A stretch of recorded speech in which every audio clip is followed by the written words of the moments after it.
আসসালামু আলাইকুম সবাইকে। আজকে আমি ঘরোয়াভাবে পাউরুটি দিয়ে স্যান্ডউইচ বানাবো। তো প্রথম থেকে শেষ পর্যন্ত দেখতে থাকেন।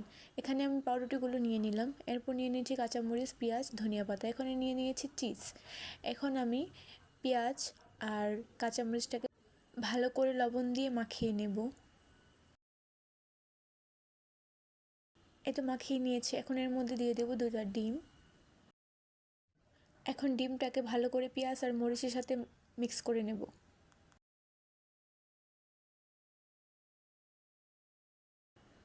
এখন এর মধ্যে দিয়ে দিয়েছি ধনিয়া পাতা। ধনিয়া পাতাটাকেও ভালো করে মিক্স করে নিলাম।